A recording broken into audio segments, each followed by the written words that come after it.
Hello viewers, आप देख रहे हैं मेरा YouTube channel professor Salim academy. आज की वीडियो के अंदर हम 2025 के पास्ट पेपर को सॉल्व कर रहे हैं और ये पास्ट पेपर है इकोनॉमिक्स पेपर 1 और फैकल्टी है आपकी ह्यूमैनिटीज ग्रुप। तो ये पेपर जो रिसेंट ईयर में आर्ट्स वालों का आया था, तो उसको मैं पूरा डिटेल में बोर्ड के पैटर्न के लिहाज से सॉल्व कर रहा हूँ। तो ये पेपर को आपको एग्जाम के लिहाज से अपनी अच्छी प्रिपरेशन आप इससे कर सकते हैं। सबसे पहला क्वेश्चन मल्टीपल चॉइस क्वेश्चन का होता है। एमसीक्यू सेक्शन ए है जो कि 20 मार्क्स का एमसीक्यूज थे। इसमें 20 एमसीक्यूज गिवन थे।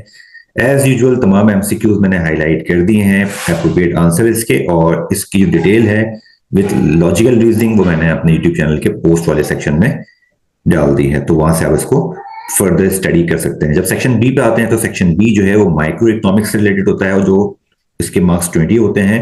और सेक्शन बी के अंदर ही दूसरा पार्ट होता है पाकिस्तान इकोनॉमिक्स का, जिसके 20 मार्क्स होते हैं। इस तरह से ये टोटल 40 मार्क्स का पार्ट भी बनता है, जिसमें पहला सवाल आपसे जो पूछा गया था वो था कि आपने डिजायर और डिमांड को आपने यहाँ पे इसके फर्क को बताना है। इसका अगला सवाल था कि लॉ ऑफ सब्स्टिट्यूशन क्या है। इस आंसर डिटेल जानना चाहते हैं, पढ़ना चाहते हैं और डिटेल में, तो मेरी ये वाली वीडियो आपकी हेल्प कर सकती है।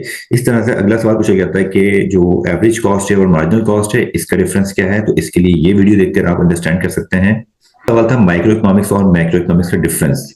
इस सवाल को अंडरस्टैंड करने के लिए ये वाली वीडियो आप देखें ताकि आपको ये कॉन्सेप्ट बहुत अच्छी तरह से समझ में आ जाए। जब हम बात करते हैं कि सप्लाई कर्व जो है पॉजिटिवली स्लोप क्यों करता है, तो इसका रीजन यहाँ दिया हुआ है और इसके लिए आप मेरे इस चैप्टर को देख के इस टॉपिक को अच्छी तरह समझ सकते हैं। सवाल था ब्रीफली एक्सप्लेन फिक्स कॉस्ट और वेरिएबल कॉस्ट। इसके लिए आप इस टॉपिक को, इस चैप्टर को पढ़ेंगे तो आपको बहुत अच्छी तरह से ये सवाल का जवाब समझ में आ जाएगा। जब पाकिस्तान इकोनॉमिक्स की बात करते हैं तो इसमें भी आपको 4 क्वेश्चंस के आंसर देने होते हैं। पहला सवाल था कि आपको जो मेजर पाकिस्तान के रिसोर्सेज हैं नेचुरल, वो बताने हैं। इसके बाद अगला सवाल था कि जो पाकिस्तान में कैपिटल फॉर्मेशन का जो रेट है वो बहुत लो है, उसकी क्या वजूहत है। तीसरा सवाल था आपसे कि जो पाकिस्तान की मेन इकोनॉमिक प्रॉब्लम्स हैं वो कौन कौन सी हैं। क्वेश्चन 4 था एग्रीकल्चरल मार्केटिंग क्या होती है। क्वेश्चन 5 था कि पाकिस्तान में जो इरिगेशन के सोर्सेज हैं वो कौन कौन से हैं। इसके बाद पूछा गया था आपसे कि लार्ज स्केल जो इंडस्ट्रीज हैं पाकिस्तान में उसकी क्या इंपॉर्टेंस है, उनको उनके नाम जो है लिस्ट करना है। सेक्शन सी स्टार्ट होता है। सेक्शन सी भी टोटल 40 मार्क्स का होता है, जिसमें से 20 मार्क्स जो है माइक्रो इकोनॉमिक्स से रिलेटेड होते हैं और 20 मार्क्स जो है वो पाकिस्तान इकोनॉमिक्स से होते हैं। माइक्रो इकोनॉमिक्स 20 मार्क्स का होता है और इसमें से एक सवाल का आपको जवाब देना होता है, जिसमें से क्वेश्चन 4A जो है उसमें आपसे पूछा गया था कि जो प्राइस इलास्टिसिटी जो डिमांड है इसकी डिग्रीज बतानी है। इसका जो एक एप्रोप्रिएट आंसर है वो मेरे इस लेक्चर के अंदर आपको मिल जाएगा। इससे आपकी अंडरस्टैंडिंग बहुत अच्छी तरह डेवलप हो जाएगी कि पीईडी की डिग्रीज कौन कौन सी होती हैं। तो वैसे यहाँ मैंने डिटेल में इसका आंसर मेंशन किया हुआ है। इसके बाद इसका बी पार्ट था कि आर्क इलास्टिसिटी जो उसके मेथड होते हैं वो कौन कौन से होते हैं, आपने इसको एक्सप्लेन करना था। क्वेश्चन 5 था चॉइस में कि आपने रॉबिन्स और मार्शल की डेफिनेशन ऑफ इकोनॉमिक्स है वो बतानी है। उसके बाद आपने इसको डिस्क्राइब करना है कि कौन सी डेफिनेशन जो है इन दोनों में से वो बेस्ट है। तो इसका आंसर अप्रोप्रिएट यहाँ मेंशन कर दिया। इसके साथ इसका प्रॉपर लेक्चर अगर आप चाहें सुनना तो वो ये लेक्चर है जिसको आप सुन के अंडरस्टैंड कर सकते हैं इस टॉपिक को बहुत अच्छी तरह से।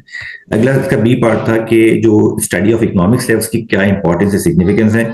इसके लिए आप ये चैप्टर के लेक्चर को आप सुन सकते हैं। जब पाकिस्तान इकोनॉमिक्स शुरू होता है तो इसके भी 20 मार्क्स होते हैं और इसमें से आपने एक सवाल करना होता है, एक चॉइस होती है। तो पहला सवाल था कि आपके पास कि जो एग्रीकल्चर सेक्टर है पाकिस्तान में इसमें कौन कौन सी प्रॉब्लम फेस करनी पड़ती है। तो तारी जो करंट प्रॉब्लम्स हैं वो यहाँ लिखी हुई हैं।